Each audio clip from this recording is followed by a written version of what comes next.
এই কৌমি ঘরানার যে শিক্ষা ব্যবস্থা, এইটা হলো ইংরেজদের একটা চক্রান্ত। আলিয়া শিক্ষা ব্যবস্থা যেটা, এটা ইংরেজদের চক্রান্ত। দুইটা ইংরেজদের চক্রান্ত।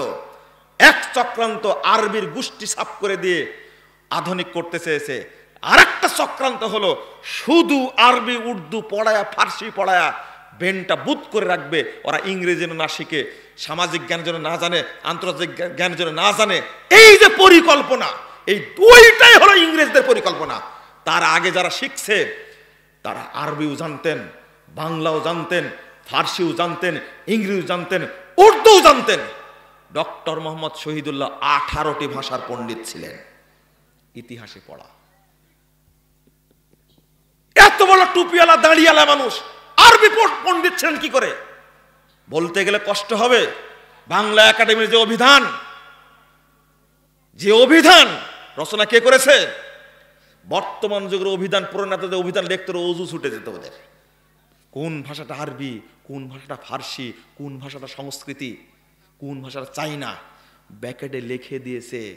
আরবি সম্পর্কে না জানলে এমনি লেখছে, ফার্সি সম্পর্কে না জানলে এমনি লেখছে। এই সংস্কৃতি শুরু করলেন কেন? আমি বলতে চাচ্ছি, যদি আরবির সাথে ইংরেজি, অঙ্ক, বীজগণিত, পাটিগণিত এইগুলো আপনি শিক্ষা দেন, এখন ব্যবস্থা হয়েছে আপনার ছেলেকে আপনি ডাক্তার বানাতে পারেন। আগে বেসিক জ্ঞানটা দিয়ে দেন সৌদি আরবের মতন। একজন ছেলে ডাক্তার হবে, আপত্তি থাকবে না। একজন ছেলে সচিব হবে, আপত্তি থাকবে না। একজন ছেলে ইংরেজি মানে বিসিএস ক্যাডার হবে, আপত্তি থাকবে না। একজন ছেলে বিচারপতি হবে, আপত্তি থাকবে না। বেসিক জ্ঞান ইসলামটা দিয়ে দেন আপনি, আর দোয়া করেন আল্লাহ আপনার ছেলের মাধ্যমে এই দেশের সংস্কার করবেন ইনশাআল্লাহ। কেন আপনি ওই মানসিকতা রাখলেন? খবরদার এই কওমি ঘরানার, খারেজি ঘরানার এই ব্রেনটা আপনার মাথায় নিয়ে আসবেন না। আমার ছেলেকে যেমন আরবি ভাষা শিক্ষা দিব, তেমনি ইংরেজি শিক্ষা দিব, তেমনি আমি আন্তর্জাতিক জ্ঞান শিক্ষা দিব। কেন? মাদ্রাসায় পড়লে অক্সফোর্ড বিশ্ববিদ্যালয় পড়া যাবে না? অক্সফোর্ড বিশ্ববিদ্যালয় পড়া যাবে না? কে বলেছে পড়া যাবে না? মদিনা বিশ্ববিদ্যালয় পড়া যাবে না? কে বলেছে পড়া যাবে না? ইঞ্জিনিয়ার হওয়া যাবে না? ডক্টর ইকবালের কথা শুনেছেন? পাকিস্তানের কবি, যারা স্বাধীনতা আন্দোলনের সময় দিয়েছে, ব্রিটিশদের বিরুদ্ধে যারা আন্দোলন করেছে, তারা সবাই ছিলেন কি নামে কি মাওলানা। নামে কি মাওলানা। তাদের সামনে যাও, তুমি ইংরেজিতে যাও, আরবিতে যাও, ফার্সিতে যাও, যাওয়ার সুযোগ আছে। আপনার ছেলেকে যোগ্য করে গড়ে তুলুন। প্রথম টার্গেট করবেন, আল্লাহ আমি আমার ছেলেকে আলেম বানাতে চাই। আগে শিক্ষা দিন। সবাই আজকে যে আলোচনা করলাম শুনবেন, আগে নিজের নিয়াতটাকে খালেস করুন। সব ছেলেকে ভর্তি করুন হেফজখানায়, একবারে আধুনিক হেফজখানা কোথায় আছে, এবং দেখবেন ভালো শিক্ষক কোথায় আছে, ওখানে ভর্তি একবার টনটনি। মোকাররমের কথা বলতে গিয়ে ফিরে আসলাম কেন? আমি পুরো কুরআন নিজে শুনেছি, পুরোটাই। যে মাঠটা দিছি আমি, ও বলতে পারবে মাঠটা তো আমার হাতে পড়েনি, আমার গায়ে পড়েনি, ওর গায়ে পড়েছে। হাফেজ তৈরি করুন, একটা যোগ্য হাফেজ তৈরি করুন, যেখান থেকে কোরআন ধরা হবে সেখান থেকে পড়তে পারে। আমার কোরআন মুখস্থ নাই, ও বক্তব্য দেয়, এত কোরআনের আয়াত বলে, আল্লাহু আকবার। প্রথম টার্গেট করবেন, আমি মরে যায় বেঁচে থাকি, আমি আগে ছেলেকে হাফেজ হিসাবে দেখে যেতে চাই। প্রত্যেক পরিবার নিয়াত করুন, সৌদি আরবে যেমন কুয়েতে যেমন প্রায় 80% মানুষ কোরআনের হাফেজ। আপনারা নিয়াত করুন, আমার প্রত্যেকটি সন্তানকে হাফেজ বানাবো ইনশাআল্লাহ। প্রভাবটা কেমন পড়েছেন? মতিউর রহমান মাদানী হাফিজাহুল্লাহ তাআলা, আল্লাহ তাকে সকল অকল্যাণ তাকে হেফাজত করুন। তার 9টা সন্তান, 4টা ছেলে, 5টা মেয়ে, 9টাই কোরআনের হাফেজ। 9টাই কোরআনের হাফেজ। এটা সৌদি আরব যাওয়ার কারণে প্রভাবটা পড়েছে। কথা বুঝতে পারলেন? সবাইকে হাফেজ বানান। আগামী 10 বছরের জন্য পরিসংখ্যানে দেখা যায় আমরা সংখ্যায় বেশি, তাই না? শিল্পপতি সংখ্যায় বেশি না দরিদ্র বেশি? মধ্যবিত্ত বেশি না নিম্নবিত্ত বেশি? দরিদ্র মানুষ বেশি।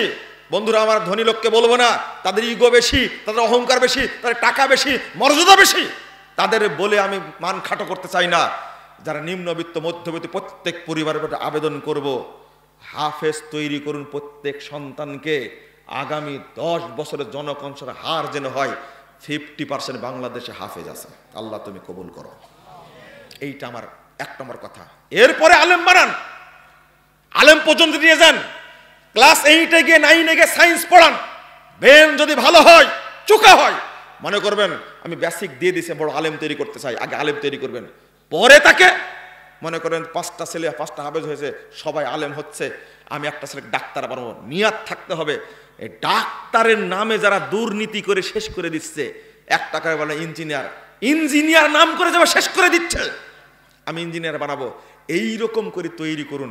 আগামী 10 থেকে 20 বছরে বাংলাদেশ চিত্র পরিবর্তন হয়ে যাবে ইনশাআল্লাহ। ইনশাআল্লাহ। নিফাকি বলবো, মুনাফিকি বলবো। আপনাকে মসজিদ তৈরি করার জন্য 2 কোটি টাকা দিয়ে দিবে, 10 কোটি টাকা দিয়ে দিবে, 10 লাখ টাকা দিয়ে দিবে, কিন্তু তার 5টি সন্তানের মধ্যে একটা সন্তানকে মাদ্রাসায় জীবনেও পড়াবে না।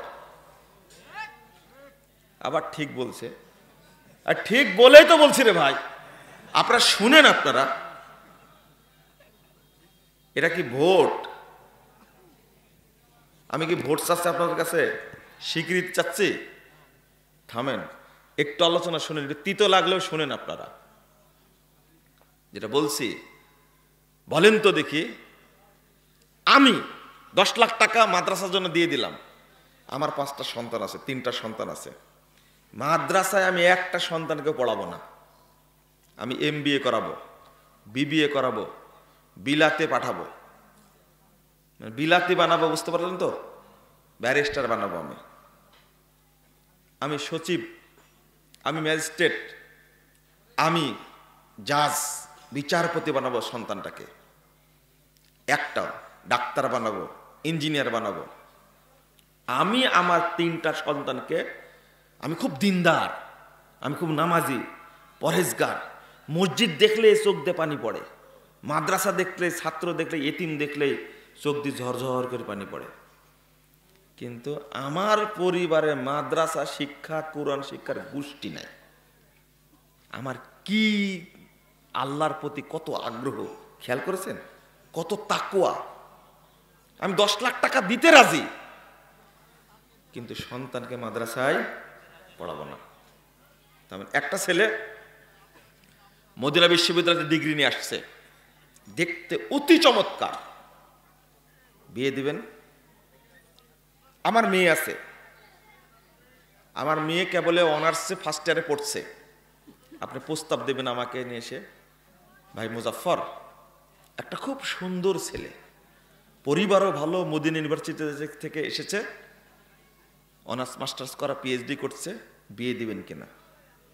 যেহেতু মদিনা পড়া হোক আর ও আসমানে পড়া হোক, ও যে মূল বিয়ে জীবনেও দিব না, আমি দিব না। অন্তত আমি এত দিনদার, আমার মেয়েকে মাদানির সাথে বিয়ে দিব? তৌবা তৌবা। বিয়ে দিবে কার সাথে? পরে শুনলাম ঠিক হয়েছে বিয়ে, আমার মেয়ের সাথে বিয়ে ঠিক হয়েছে। আমেরিকায় থাকে ছেলেটা, ওখানে ব্যবসা করে, প্রস্তাব দিয়েছে, রাজি হয়ে গেছে, আমেরিকায় বিয়ে শাদী করে নিয়ে চলে গেছে। আমার ইসলামের প্রতি কি পরিমাণ দরদ, খেয়াল করেছেন আপনি? এবার কি করে ওই মেয়েটার বিয়ের অনুষ্ঠানের জন্য আমি ইমামউদ্দিনকে ধার করব, যে ভাই আমার খুব ইচ্ছা আমার মেয়েটাকে বিয়ে দিব, বিয়েটা আপনি পড়াবেন। কত দিনদার মানুষ, চিন্তা করছেন আপনি? হাসছেন কেন আপনি? আমার মধ্যে যে পরিমাণ নিফাকি, যে পরিমাণ মুনাফেকি আমার মধ্যে, আপনি কি ভাবতে পারেন আপনার ওই 10 লাখ টাকা মাদ্রাসা দিয়েছেন কবুল হবে? কে বলেছে কবুল হবে? আল্লাহ আপনার অন্তর চিনে না? এতিমকে খেতে দেন, চিনে না? আল্লাহ চিনেন না আপনার অন্তর? আমার অন্তর চিনে না? বিশ্লেষণ করুন। আর আলেম মানুষকে পেলে আমি 1 হাত নিয়ে নিই, এই 10 মিনিট দেরি হলো কেন আপনার আসতে? ইমামকে বেতন দিত আমি, আমার টাকার গরম আছে, টুপি আলাতাই ধমক দেয়। আমি আমি আমার কথাই বলছি, আমার ইমান এত মাদ্রাসা মসজিদের প্রতি এত শক্ত, আমি ফ্যাক্টরির মালিক, আমি আমার ম্যানেজারকে বেতন দিই, ডিরেক্টরকে বেতন দিই 1 লাখ টাকা। আর আমি যে মসজিদের সভাপতি, ওই মসজিদের ইমামকে বেতন দিই মাসে 5,000 টাকা। আমার ইমান এত শক্ত, কল্পনা করা যায় না। খাদেমকে দেই 2,000 টাকা, আর মুয়াজ্জিনকে দিই 3,000 টাকা। আমার ইমান এতটাই, আর 24 ঘন্টা ধমকাই। আমার কর্মচারী আছে 15,000, তাদের কারো বেতন 10,000-এর নিচে নাই। কিন্তু আমার মসজিদের, যে মসজিদের সভাপতি আমি, এই মসজিদের ইমামের বেতন মাসে 5,000 টাকা। এর ডিউটি 24 ঘন্টা, আর ওর ডিউটি কত ঘন্টা? 8 ঘন্টা। আমার ইমান মানে শুয়ে শুয়ে পড়ছে, একবারে ইমান ফেটে বের হচ্ছে আমার। বর্তমানে মডার্ন মুসলিমের এই বাস্তব অবস্থা। দরকার নাই, এই ইখলাসের দরকার নাই আপনার। আল্লাহ আমার আপনার মুনাফিকিটা বুঝেন খুব ভালোভাবে। তুমি কোন জায়গায় নিফাকি করছো, অসম্ভব। সহিহ মুসলিমের হাদিস, 3টা সাদকা থেকে যায়, এ জামাত আল ইনসান ইনকাতা আনহু আমালু ইল্লা মিন সালাসা, কি? সাদকাতিন জারিয়া, আও ইলমিন ইনতাফাউ বিহি, আও ওয়ালাদিন সালেহ ইয়াদউলাহ। এই ওয়ালাদুন সালেহটা কে? ওয়ালাদুন সালেহটা কে? এমন ভালোবাসা বাসেন, ওসিয়ত করলেন, আমি আপনি ওসিয়ত করে গেলাম যে ডক্টর শেখ ইমামউদ্দিন, আমি মারা গেলে আপনি আমার জানাজা পড়ায়েন। ওসিয়ত করে গেলাম আমি মারা যাওয়ার সময়, তাই না? অথচ নিজের কয়টা সন্তান আছে আমার? 3টা সন্তান আছে, 2টা মেয়ে আছে। আমি এত ইসলামকে ভালোবাসি, এই 3টা ছেলে 2টা মেয়ের কেউ জানাজার দোয়া জানে না, কুরআন পড়া তো জানেই না, নামাজ পড়াও জানে না। আমি একটু ভিতরে বিশ্লেষণ করে কথাটা বললাম, যদি আমার পরিবার থেকে একজন আলেম হতো, আমার উপকারের চেয়ে বেশি উপকার পেত ইসলাম। আমি বলি, বাংলাদেশে যতগুলো বড় বড় ব্যবসায়ী প্রতিষ্ঠান আছে, তারা সব প্রতিষ্ঠান কিন্তু মাদ্রাসা, মসজিদে, এতিমখানা, হেফজখানা, দোস্ত, গরিব, রোহিঙ্গা সবাইকে কিন্তু দান করে। দান করে না? তারা কোটি কোটি টাকা মসজিদে দেয়। আপনার কোটি কোটি টাকা দিয়ে উপকার করার চেয়ে যদি আপনার 5 সন্তানের 1 সন্তানকে যদি মদিনা বিশ্ববিদ্যালয়ে পড়াতে পারতেন, তাহলে দেশের যে সমস্ত বড় বড় রাঘব বোয়াল দুর্নীতিবাজ, হারামখোর, রাষ্ট্রকে দুর্নীতি শেষ করছে, এই সমস্ত দুর্নীতিবাজগুলো ওই জায়গাগুলো ঠাঁই পেত না। কারণ সরকার আপনার কাছে জিম্মি, আমার কাছে জিম্মি না। বলেন তো, সরকার সবার কাছে সবল, 1 শ্রেণীর মানুষের দুর্বল। তারা কারা? যারা শিল্পপতি, তাদের কাছে সরকার এমন দুর্বলের দুর্বল। আজ থেকে 12-13 বছর আগের কথা বলছি, পত্রিকায় আসছিল, স্বরাষ্ট্রমন্ত্রীকে, এখনো বেঁচে আছে ওই শিল্পপতি, পত্রিকায় আসছিল, স্বরাষ্ট্রমন্ত্রীকে থাপ্পড় তুলেছিল মিটিংয়ে। চিন্তা করতে পারছেন? ও আজও গ্রেফতার হয়নি, আর হবেও না কোনোদিন গ্রেফতার। সরকার ওকে গ্রেফতার করতে পারবে না। ওকে গ্রেফতার করলে সরকারি তলা ফেটে যাবে। কথা বুঝতে পারলেন? আপনার প্রতি বছর 30 কোটি টাকা জাকাত দেন, জাকাতের দরকার নাই। আপনার একটা সন্তানকে আলেম বানান, যে উপকার হবে। আপনার 30,000 কোটি টাকা দিয়ে জাকাত দিয়ে অত উপকার হবে না। আমার বিশ্লেষণটা বুঝলেন? এবার আর একটা দিক, আপনি আমি কি শিখছি? হাট্টিমা টিম টিম, তারা মাঠে পাড়ে ডিম, তাদের খাড়া দুটি শিং, হাট্টিমা টিম টিম, নতুন নতুন পায়রাগুলি ঝটন বেজেছে। তারপরে কি, ওপারেতে ছেলেমেয়েরা নাইতে নেমেছে, দুধারে দুই রুই কাতলা ভেসে উঠেছে। কে দেখেছে, কে দেখেছে? দাদা দেখেছে। দাদার হাতে কলম ছিল, ছুঁড়ে মেরেছে।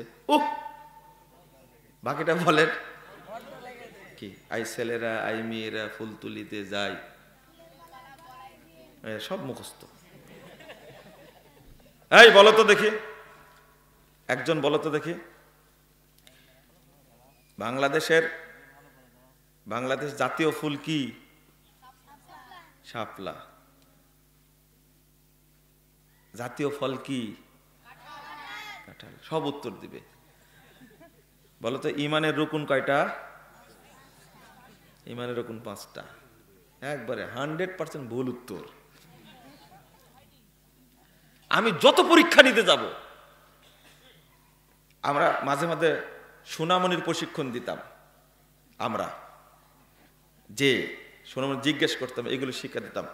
যত আধুনিক প্রশ্নের উত্তর সবই দিবে, কিন্তু সারি প্রশ্নের উত্তর একটাও জানে না। লা ইলাহা ইল্লাল্লাহ অর্থই জানে না। আল্লাহ বললেন ইংরেজ ম্যান, এটা ডাক্তারকে বোঝানোর জন্য, উপস্থাপন করার জন্য ছেলেকে সুন্দর করে বলেছে। আমার ছেলে কিন্তু ইংরেজি ছাড়া বুঝে না। ডাক্তার সাহেব আপনি ইংরেজিতেই লিখবেন। মা কত সুন্দর, কি শিক্ষা দিছে চিন্তা করেন। আরে তোমার পেট থেকে যে সন্তান হবে, এই সন্তানই তোমাকে বকরির ঘরে রাখবে, তুমি চিন্তাই করো না। বকরির ঘরে রাখবে। এই ছেলে সেনাবাহিনীর অফিসার হয়েছে, বাপ আক্ষেপ করছে আমার ছেলে বড় অফিসার। দেখতে গেছি ক্যান্টনমেন্টে, সেনাবাহিনীর লোকেরা খুব আদর করে আমাকে পৌঁছা দিল, বাসায় পৌঁছা দিল। টোকা দিলাম তো বৌমা বলছে আপনার বেটা নাই, আসলে আসেন। এটাই নার্সারিতে পড়াইছিলেন আপনি, এর ফলাফল।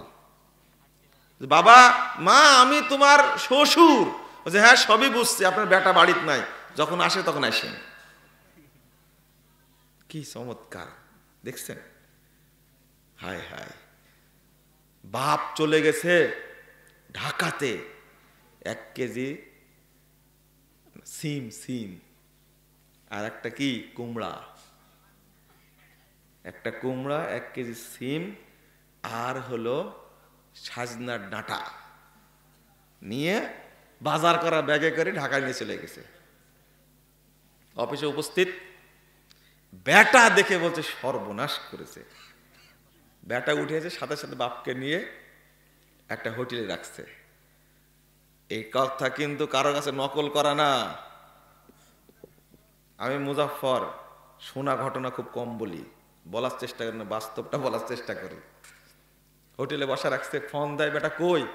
মানে বাপের জন্য ভালো জামা প্যান্ট, তারপরে মানে অনেক কিছু বাজার করে নিয়ে যাবে, তাই নিজের না হলে বলবে যে কোন চামারের সাথে আমার মেয়েকে বিয়ে দিছে।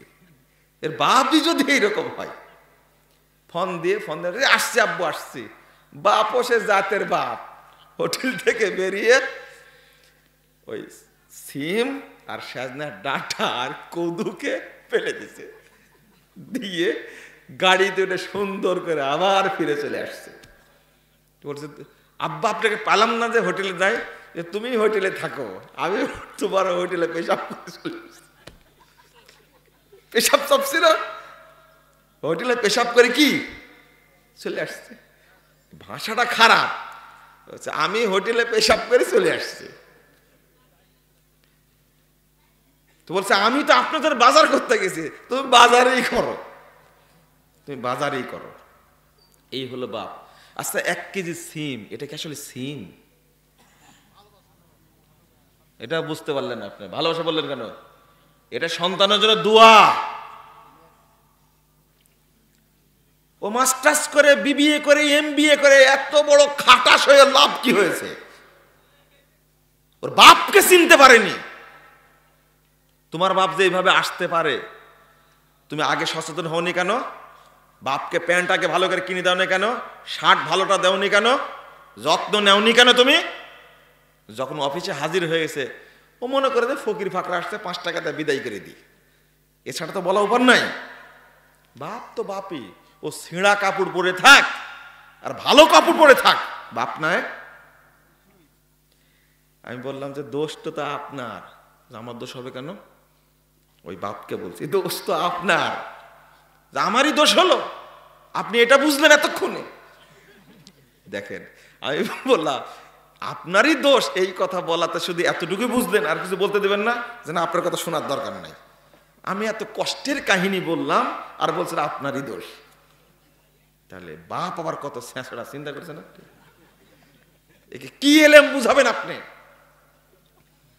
লা ইলাহা ইল্লাল্লাহ। খুব বড় পরিবার, বিয়ে হয়েছে বড় আত্মীয়ের সাথে, ওইটার বললাম না। আপনি কি মনে করছেন বাপ ছেলেকে দেখতে গেছে, ওই ছেলের যদি কোনো অসুখ হয়, ওর বাচ্চা এখনো হয়নি, ও যদি অসুখ হয়, যদি জানতে পারে ওর বউ আর বাঁচবে না, ওকে ফেলে রেখে দিবে দৌড়, আর একজনের সাথে পালাবে। এই ছেলেকে উদ্ধার করবে কে? ওই বাপই উদ্ধার করবে, ওই মাই উদ্ধার করবে। কিডনি লাগলে কিডনি দিতে প্রস্তুত, মাও প্রস্তুত, বাপ প্রস্তুত, কিন্তু বউ জীবনেও দিবে না। দিবে? শ্বশুর দিবে? রেকর্ড নাই পৃথিবীতে, রেকর্ড নাই, তাই বললাম। দিতে পারে কোনো শ্বশুর, হয়তো থাকতে পারে, দিতে পারে, কিন্তু পৃথিবীতে রেকর্ড নাই। জামাইকে শ্বশুর কিডনি দিবে অত সহজ? মা যে কোনো সময় দিতে প্রস্তুত, বাপ যে কোনো সময় দিতে প্রস্তুত। ওই বাপকে তুমি চিনলে না, সিম নিয়ে গেছে ব্যাগে করে, আর কুমড়া নিয়ে গেছে।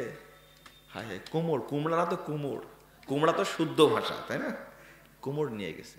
খুব এই কুমড় ভাষাটা শুনেছি, আর আমিও বলেছি কুমড়া, খুব ভদ্র আমি, বুঝছেন তো? আসলে কি কুমড়, কুমড় চিনেন না মনে, তাই না? আপনারা যাকে বলে চাল কুমড়া, অত ভদ্র হওয়ার দরকার নাই। এত ভদ্র হতে গিয়ে খাটাস হওয়ার দরকার নাই, ভালো হন। আমি আপনাদের বলতে চাচ্ছি, কোন এলেম শিক্ষা দিচ্ছেন, কোন এলেম শিখছেন, এগুলো নফল। এগুলো কি নফল?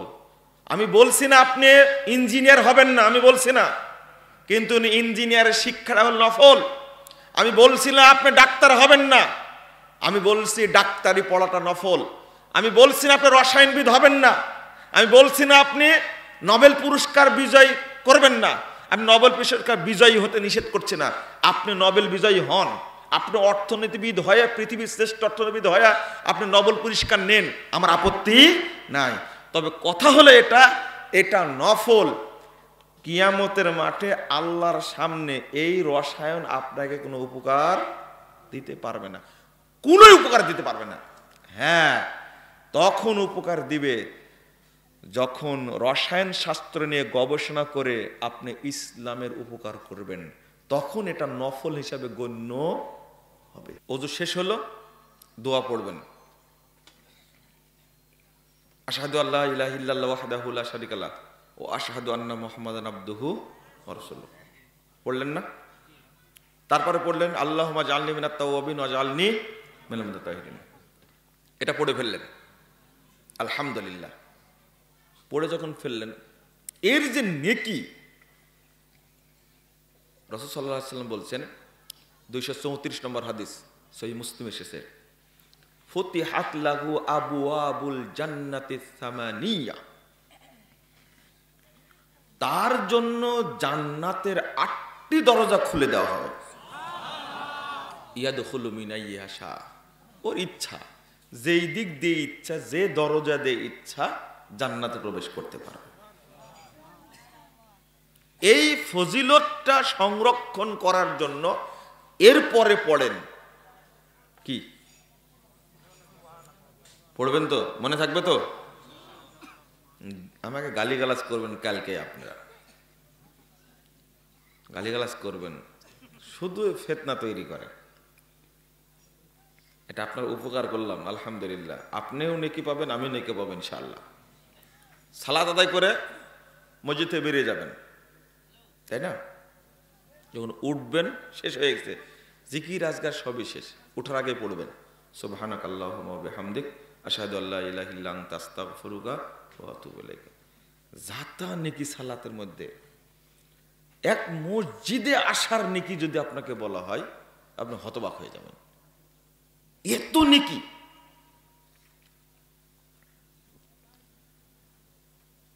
কিন্তু যদি প্রশ্ন করেন, এখন ওয়াজ শুরু, যদি প্রশ্ন করেন, একজন ব্যক্তি আমাকে প্রশ্ন করছেন যে জহরের পরে 2 রাকাত সুন্নাত, 2 রাকাতের পর নাকি আরো 2 রাকাত পড়লে অনেক নেকি। জিজ্ঞেস করলো সিরাজগঞ্জে। তা আমি বললাম আপনার বয়স কত? তো মুরব্বী বলছে যে প্রশ্নের সাথে বয়সের কি সম্পর্ক, বলেন না 80 আপ। কি 80 আপ মানে এখন বাংলা বুঝে না, সব কি বুঝে, বলে 80 আপ। তা বললাম যে 80 আপ যখন আপনার বয়স, তখন এতদিনে প্রশ্ন করছেন আপনি জহরের পরে 2 রাকাত সুন্নাত, তারপরে নাকি আরো 2 রাকাত পড়লে অনেক নেকি হয়। এখান থেকে শুরু আজকে। তাহলে ওই ব্যক্তি রিটায়ার্ড হয়ে গেছে, 80 আপ বলা দেখে বুঝতে পারছে তিনি একটা বড় চাকরি করতেন। ওই লোক জিজ্ঞেস করছে এই মুহূর্তে, আমি বললাম যে আপনি 7 আপ, 7 আপ বলতে কিন্তু এটা না, এই কি বলে ওটাকে, আরসি কোকালা, এটা না, কিন্তু 7 আপ মানে একজন ব্যক্তির বয়স 7 আপ থেকে নিয়ে মরা পর্যন্ত একটা ইবাদত করে সে জান্নাতে যাবে কিনা গ্যারান্টি নাই।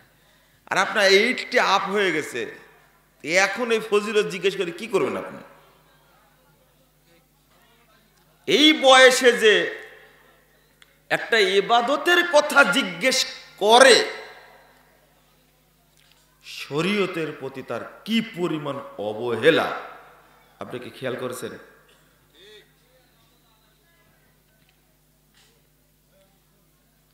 ইলম শিক্ষার উদ্দেশ্য, আজকে আমি বলতে চেয়েছিলাম এটা, ইলম শিক্ষার কি উদ্দেশ্য। আপনি কি ইলম শিখলেন? প্রথমে বলি, আল্লাহ আয়াত প্রথমটা যে নাজিল করেছেন সবার মুখস্থ আছে, তাই না? বলেন তো কি? ইকরা বিসমি রাব্বিকাল্লাযী, পড়ুন আপনার প্রভুর নামে যিনি সৃষ্টি করেছেন। আল্লাহকে চিনার জন্য আল্লাহ পড়তে বললেন, আর আমরা পড়ি আল্লাহকে ভুলার জন্য। আল্লাহকে কি ভুলার জন্য আমরা পড়ি, তাই না? কারণ